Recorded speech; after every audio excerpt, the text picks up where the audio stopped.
pagi anak-anak, selamat berjumpa lagi dengan Ibu dalam pembelajaran pendidikan agama Hindu dan budi pekerti.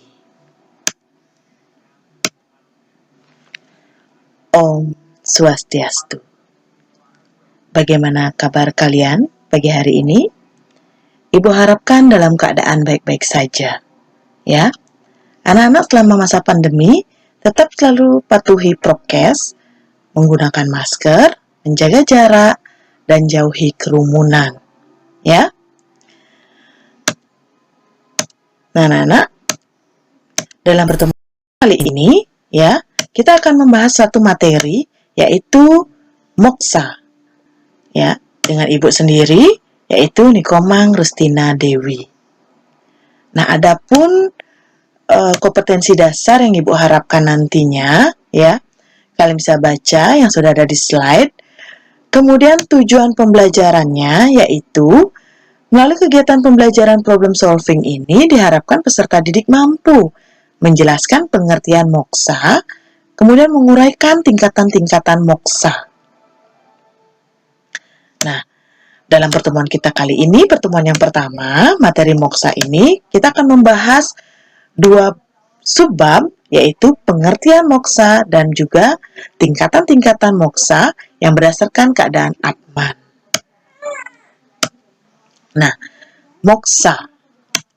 Kita pernah mendengar satu sloka yaitu Moksartam Jagadita Yaca Iti Dharma. Di sana ada kata moksa, ya. Apa itu moksa? Siapa yang tahu? Apakah pernah mendengar kata moksa itu sendiri? Nah, kata moksa itu sendiri adalah salah satu tujuan dari agama Hindu yang disimpulkan dengan istilah catur purusa arta. Ya, catur purusa arta ini adalah merupakan tujuan dari agama Hindu yang bagian-bagiannya yaitu antara lain dharma, arta, kama, dan moksa. Nah, moksa ini sendiri anak-anak ya adalah kelepasan atau kebebasan, yaitu menyatunya Atman dengan Brahman sebagai tujuan yang tertinggi. Adapun pengertian moksa yaitu adalah tujuan dari agama Hindu, yaitu kelepasan atau kebebasan dari keterikatan keduniawian dengan menyatunya Atman dengan Brahman, serta terbebasnya dari punarbawa, terlahir kembali. Kata moksa itu sendiri berasal dari bahasa Sanskerta, ya, dengan akar kata muj yang berarti membebaskan atau melepaskan. Sesungguhnya bahasa manusia tidak bisa menggambarkan bagaimana itu moksa atau mukti. Adapun tingkatan-tingkatan moksa, ya, terdiri dari 4, yaitu samipya, sarupya, salokya, dan sayujya. Kita awali yang pertama, yaitu samipya. Samipya merupakan suatu kebebasan yang dapat dicapai oleh seseorang semasa hidupnya di dunia ini. Hal ini dapat dilakukan dengan contohnya yaitu para yogi dan para resi. Ya.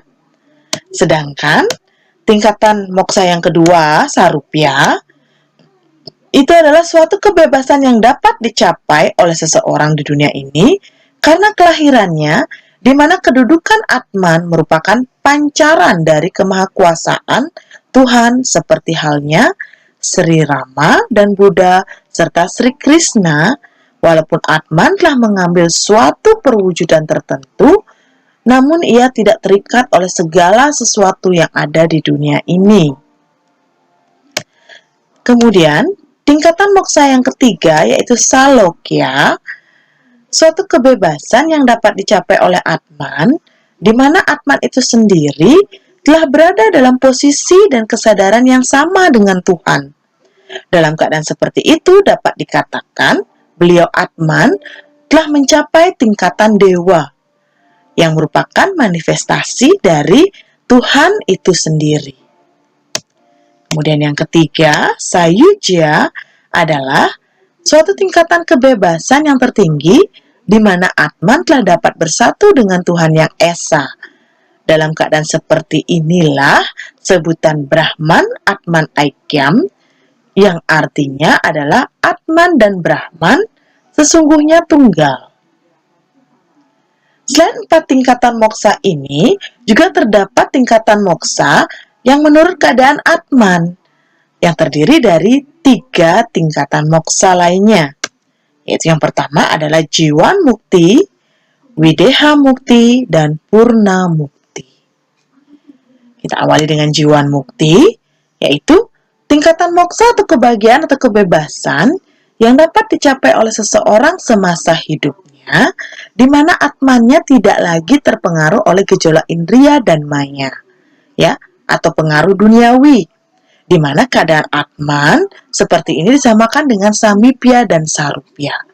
Seperti penjelasan Ibu tadi, ya, samipya dan sarupya itu dicontohkan dengan para resi atau para yogin dan juga para awatara. Sehingga kita menyimpulkan bahwa pada saat Jiwan Mukti ini adalah tingkatan moksa di mana seseorang itu masih dalam keadaan masih hidup atau di dunia ini, tetapi karena bisanya dia mengendalikan indrianya, ya, sehingga dia bisa dikatakan juga dengan istilah moksa. Kemudian yang kedua, Videha Mukti, ya, tingkatan kebebasan yang dapat dicapai oleh seseorang semasa hidupnya, ya, di mana Atman telah meninggalkan badan wadaknya atau badan kasarnya, tetapi roh yang bersangkutan masih kena pengaruh maya yang tipis, ya. Tingkat keberadaan Atman dalam posisi ini disetarakan dengan Brahman, namun belum dapat menyatu dengannya sebagai akibat dari pengaruh maya yang masih ada. Videha Mukti dapat disejajarkan dengan Salokya. Kalau kita bisa lihat tadi contoh dari Salokya itu adalah para dewa, ya. Jadi Videha Mukti itu tingkatannya seperti para dewa. Kemudian yang terakhir yaitu Purna Mukti, ya. Tingkat kebebasan yang paling sempurna. Pada tingkatan ini, posisi Atman seseorang keberadaannya telah menyatu dengan Brahman.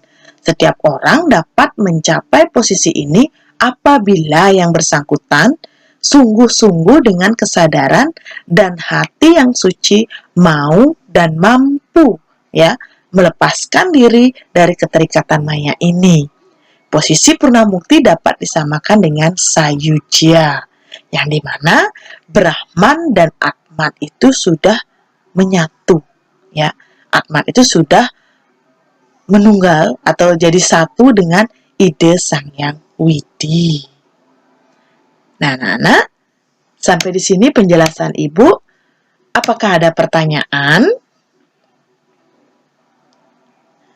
Apabila kalian sudah memahami dari penjelasan Ibu tadi, pemaparan presentasi Ibu tadi, sekarang Ibu akan memberikan kalian latihan. Silahkan dibuat di buku latihan kalian, ya.